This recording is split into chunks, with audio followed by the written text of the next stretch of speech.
Hi everybody, welcome back to the show, I guess we're gonna call it. It's been a while. We've been working and traveling, so yeah. Today we're gonna be talking about Smoky Mountain National Park. Yep, so we're gonna finish our series that we started on reviewing all the national parks we've been to. I think we have 13 in total, but we only have 15?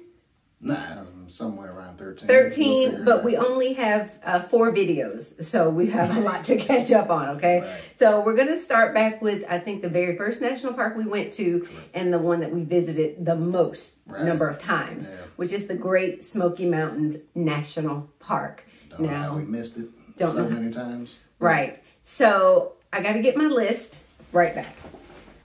Okay, so we're going to go back to the categories that we've used before and talk about all that. First of all, the park, we already know, the Great Smoky Mountains National Park. Located in Gatlinburg, Tennessee.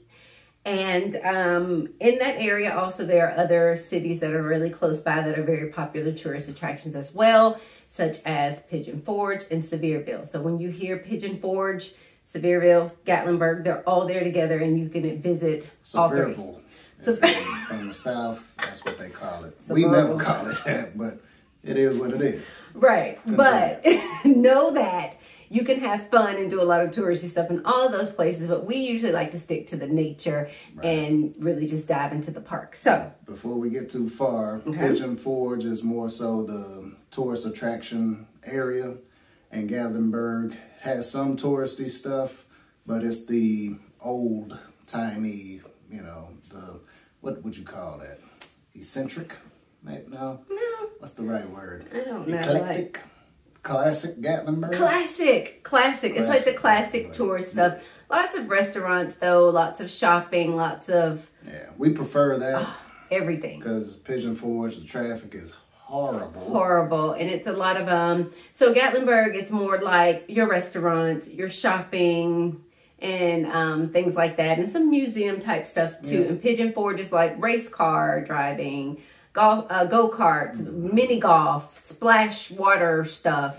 So if you have kids, it's something to do. But walking downtown Gatlinburg with the family, that's fun for the kids too, because there's tons of Ripley things as well. And Google all the stuff, okay? Google. Which we haven't been to, but we love Dolly Parton. She's a great person. Love you if you're watching. All right, so where we stayed this time, we just came back today, and we stayed at Pine Mountain RV Park. That's where we stayed this time, which is in Pigeon Forge, and it's kind of right off of that main parkway. And that's where we stayed this time. We enjoyed it. It is a bit noisy because you are closer to the parkway, but you know that if that's the location you want, you got to take full hookups. Very clean, very nice. We're in a bigger rig than we were before. Stay tuned for that. So it's advertised as a big rig friendly RV park, but it has spots big enough for big rigs, but navigation wise and being able to maneuver, the maneuverability, like you need to know what you're doing or you're going to be all over their grass and curbs and all that stuff. Onto the Smokies. Onto the Smokies, right. So parking is our category. So that's where we start. We do parking, friendliness, accessibility, and animals, and then we give it our overall rating. So parking, we enter usually at the Sugarlands Visitor Center. That's where the park headquarters is. And that's like the big main visitor center. And it also has like a little museum inside where you can see things about the animals of the park and of the area. And we love doing that. We didn't do it this time. But yes, stop there, get your maps. And there's also a trail right behind there that you can take. It's like a paved little hike. And I think it's like a mile round trip. Something like that. And when we get to accessibility, we'll talk about that. So that's where you kind of go in. And from there, you can take a right to go to certain hikes or to Cades Cove, which is like a driving scenic situation. Or you can go straight, which takes you to where the Tennessee and South Carolina line meets. And it's North Carolina. Cherokee, North Carolina. Okay. And then up there, it's bathrooms and like the scenic overlook, and it's pull-offs and stuff. Got a few hikes as well. Yeah. And so a part of the Appalachian Trail that you can walk, so it's 1,970 miles to where Maine. it's at in Maine. Where So it meets, if you yeah. want to take that challenge on, by all means. So we do recommend that you take one way one day and the next way the other day, because it is a long drive because you're going slow and it's Especially like curves if you have and kids, stuff. they'll be driving you nuts. Pack snacks. Absolutely. And water. Okay. So parking at that visitor center is ample parking. And even if you have, like, say, a small class A or B or C, pass, like, further over, like, you'll see it's enough parking for you to park over there in a parking lot that's a little past the visitor RV center. and bus parking. Yeah, so it's plenty of parking there. But as with all national parks, parking at a trailhead, it can get busy. People will be parked along the side of the road because there's never like 100-car capacity at trailheads usually. And mostly so that is Laurel Falls is probably the most most popular. popular. And from the time that we started going to Smoky Mountain National Park, which has been probably like over 10 years now, it's grown in popularity significantly. Because it is free. It is one of the few national parks where there is no entrance fee. It is absolutely free. Yep. Yes. So they do have donation stations, so we highly recommend donating if you have the means. Yep, definitely. So friendliness, and we usually cover like staff, guests, volunteers, like just people we encounter in general. We don't really see hardly any staff unless you're going in the visitor center, but they've always been nice, friendly, if you have questions and that type of thing. The people, it varies. Yep, because you got people from all over. So as far as just like other visitors, it's going to vary, but we've never had any issues or run-ins or anything like that. So you should be fine. And I'm also thinking about, there's another visitor center on the way to the national park's main entrance. So it's more than one. I think that's for Gatlinburg proper, I believe. It may be. Gatlinburg Visitor Center. We'll confirm that in the notes. Yep. Check the comments, check the notes section. So yeah. So next is accessibility. So as far as accessibility is concerned, we're talking about for people with disabilities and just moving around if you have extra stuff that you need to take with you, and also kids. So we talked about the hike that you can take right behind the visitor center. It is paved, and we did that hike about 3 or 4 years ago with my brother, and he has a hand crutch. He has cerebral palsy, and he did the whole entire hike, and it takes you to like a waterfall. So it's really nice. Yeah, it's a rewarding little hike for sure. Yeah, it's really cool. Not tedious.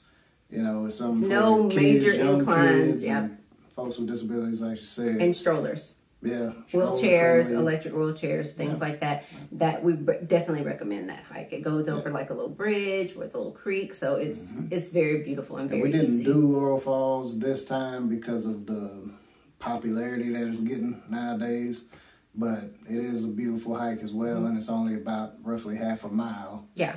To get to the falls. Yeah. And I don't recall that being treacherous. It is mostly uphill. So if you are pushing a stroller, people have done it. We see people doing it, but I would not recommend that for someone who's easily fatigued. Like I wouldn't take my brother on that hike because it is mostly uphill and then you have to come back down. Right. So strollers, if you have a sports stroller and you ready to push, have at it. People do it all the time.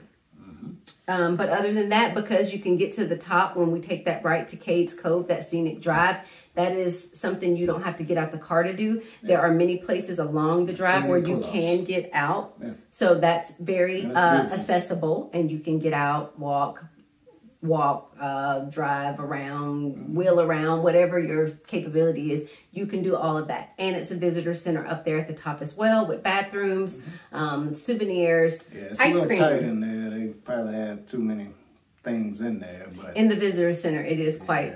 Just be prepared for that. So accessibility wise, bathrooms and stuff like that when right before or after you're done with Cades Cove, which is roughly 9 miles or something like that.